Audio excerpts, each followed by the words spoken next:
बहुत खाने वाली बहू। सूखी। जी, यही नाम है हमारी आज की कहानी की हीरोइन का, सूखी। आपकी बेटी का नाम सुखी है, लेकिन है पूरी भरी। बेटा, डाइटिंग के बारे में क्या विचार है? होने वाली सास सुखी से पूछती है। सवाल सुखी से था, लेकिन माथे पर पसीना माँ बाप के आ जाता है। बहन जी, ये सब बातें तो होती रहेंगी। समोसे की प्लेट उठाइए, मेरी बेटी ने अपने हाथ से बनाया है ये समोसा। लेकिन ये क्या, प्लेट में तो कोई समोसा नहीं था। पास बैठी सुखी के दोनों हाथ समोसे से भरे होते हैं। लग रहा है बेटी को खाने का बड़ा शौक है। वो क्या है ना, चख रही होगी कि कैसे बने हैं। वो क्या है ना, यूं कढ़ाई से तला निकाला और सीधा प्लेट में आप लोगों के सामने रख दिया। वक्त ही नहीं मिला बेचारी को, फिर कैसे वो आप लोगों को कुछ भी खिला सकती है, ऐसी ही है ना। माँ देखना कितनी समझदार भी लग रही है, कितना प्यारा बोलती भी है। करा देना मेरी शादी इससे। अरे कहाँ सुन लिया तूने बोलते हुए? तब से तो सिर्फ मुंह से खाने की ही चपर चपर की आवाज आ रही है। रहने दे बेटा, ये लड़की तो एक गिलास पानी भी नहीं छोड़ रही। टेबल पर खाना क्या खाक देगी? लेकिन बेटा तो सुखी को देखते ही उसके चेहरे का दीवाना हो जाता है और जिद पर आ जाता है कि शादी करेगा तो सुखी से ही। होने वाले ससुर। अरे मान जाओ ना, वैसे भी तो तुम डाइटिंग में रहती हो, कम खाती हो, तो मैं बहू खाना दे या ना दे, कौन सा पहाड़ टूट पड़ेगा? शादी बेटे को करनी है, घर उसे बसाना है, तुम बीच में खाना क्यों ला रही हो? अरे रखा क्या है इस खाने में? खाने में क्या रखा है? इतनी बड़ी बात, वो भी सुखी के आगे। तो सुनो अब। खाने में क्या रखा है? माँ पापा, आप ऐसे घर में मेरी शादी करना चाहते हैं जिन्हें खाने का महत्व ही नहीं पता? मैं नहीं करूंगी शादी। अरे सुखी, वो तो पापा बस ऐसे ही। ऐसे ही क्या राहुल? हाँ, ऐसे ही क्या? हाय रे, सुखी के मुंह से अपना नाम सुनकर राहुल और पागल हो जाता है। नहीं नहीं, तुम सही बोल रही हो। अरे खाना है तो जीवन है, वो कला है, बाकी तो सब विज्ञान है। अरे खाना सिर्फ खाना नहीं, साधना होती है जिसे हर व्यक्ति नहीं समझ सकता। खाने की अपनी ही भाषा होती है। अरे वो तो तपस्या है जन्मों की, जिसे इस खाने का महत्व हो वही समझ सकता है, उसे ही इसका ज्ञान होता है। ओहो, हमारा राहुल बोले जा रहा था और सुखी जी खाने को लेकर उनके विचार पर इम्प्रेस हो रही थी। वही राहुल की माँ। कभी 4 का पहाड़ा तो इससे पूरे जीवन में याद ना हुआ। खाने को लेकर ज्ञान तो ऐसा दे रहा है जैसे मास्टर शेफ हो। सब अभी सोच में ही थे कि सुखी जोर से बोल पड़ती है। मामा जलेबी लाओ, लड्डू लाओ, बालूशाही और रबड़ी मलाई लाओ, मुंह मीठा कराओ, मुझे ना लड़का पसंद है, शादी के लिए मेरी हाँ है। अरे भगवान, तेरे घर देर है अंधेर नहीं, मैं अभी सारी मिठाइयाँ मंगवाता हूँ। पति भी खुशी के मारे सारा खाना ऑर्डर कर देता है। लाओ अब एक जलेबी मुझे भी पकड़ा दो। लेकिन कहाँ किसी के हाथ कोई जलेबी या लड्डू आ रहा है। सुखी ने तो जो धावा बोला, सारी मिठाई पल भर में स्वाहा। हाय रे बहू, ये अनहेल्दी है, कम खाओ। वो क्या है ना बहन जी, खाती तो हमारी बेटी बिल्कुल कुछ भी नहीं, पर लग रहा है शादी की बात सुनकर खुश हो गई है। अब देखिए, शादी चीज ही ऐसी है कि तो क्या आप लोग भी मुंह मीठा कर लीजिए ना, क्योंकि सुखी की शादी राहुल से हो जाती है।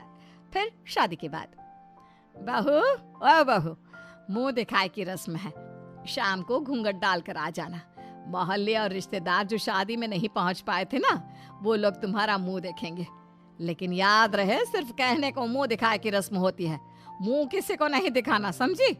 नहीं तो सबको लगेगा कि बहू बेशर्म है, मुंह दिखा रही है। सास बोली जा रही थी, लेकिन सुखी, उसे क्या लेना देना सास की बोली से? वो तो सोच रही थी कि फ्रिज के ऊपर रखा मिठाई का डिब्बा कैसे गायब किया जाए। सुन रही है ना, क्या सोच रही है तू? यही कि कौन सी साड़ी पहनूं जिसमें चेहरा ना दिखे। हाँ, पहली बार तेरी तरफ से सही जवाब आया है। देख ले जो भी पहनना है, लेकिन वक्त पर आ जाना। खैर मामला चल ही रहा होता है। शाम को सारे लोग घर पर आ जाते हैं। सामने रखा जाता है खाने पीने का ढेर सारा सामान और घूंघट में बहू। बहू घूंघट के अंदर से, हाय रे क्या है ये तो मेरी मनपसंद कचौड़ियाँ हैं, पर कैसे लूं? सभी बातों में बिजी रहते हैं कि धीरे से सूखी एक कचौड़ी फटाक से घूंघट के अंदर कर लेती है। बाबा बाबा मजा आ गया। एक कचौड़ी में तो समझो गला भी गिला नहीं हुआ मेरा। क्या करूं? लड्डू पेठे और वो इमली की चटनी, आय आय आय हाय, क्या करूं मैं? फिर क्या, उस्ताद सुखी सटासट लड्डू कचौड़ी के साथ चटनी समोसा सब उड़ा रही थी, लेकिन किसी की नजर नहीं पड़ी। बस बात ही करते रहेंगे कि कुछ खाएंगे भी।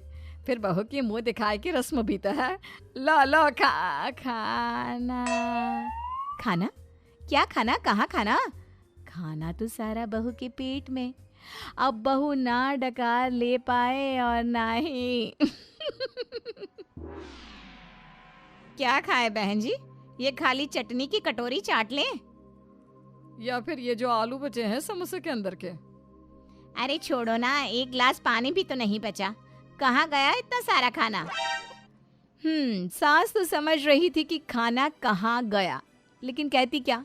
वो बस धीरे से बहू के पास जाती है और उसका धीरे से घूंघट उठाती है। बहू के चेहरे पर पापड़, बिस्किट, चटनी सब लगा होता है।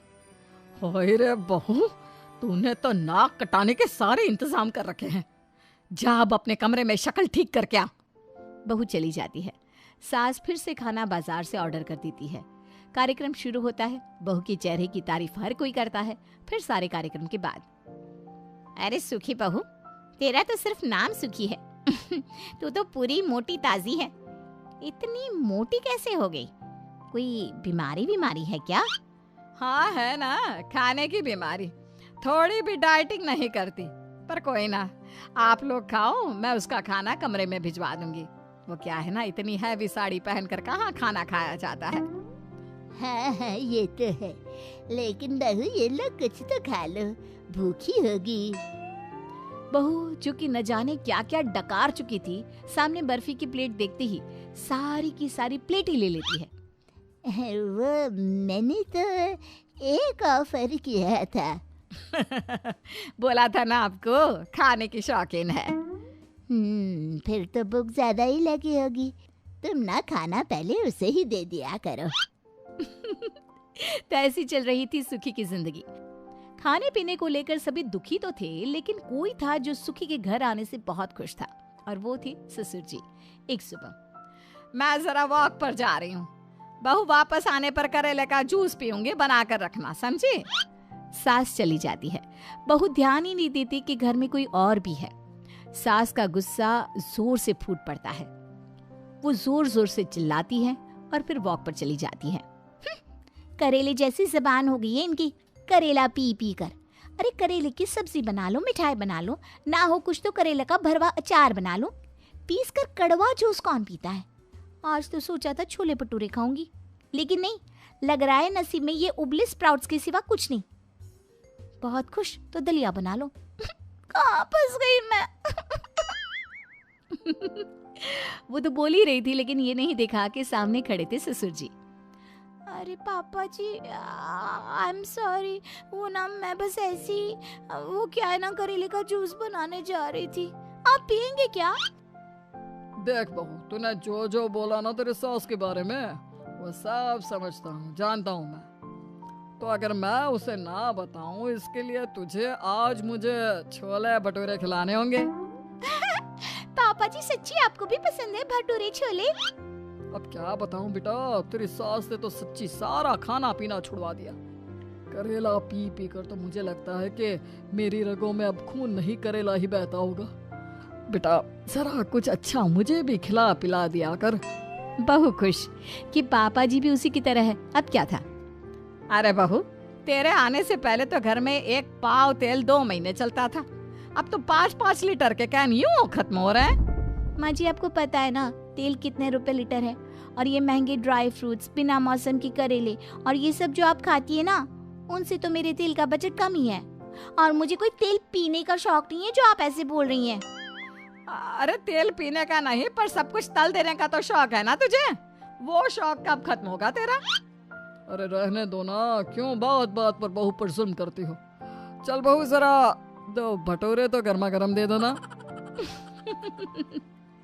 तो अब बहू और ससुर खाते हैं भटूरा, सास पीती है करेले का जूस और पति वो तो अपनी सुखी के साथ मस्त।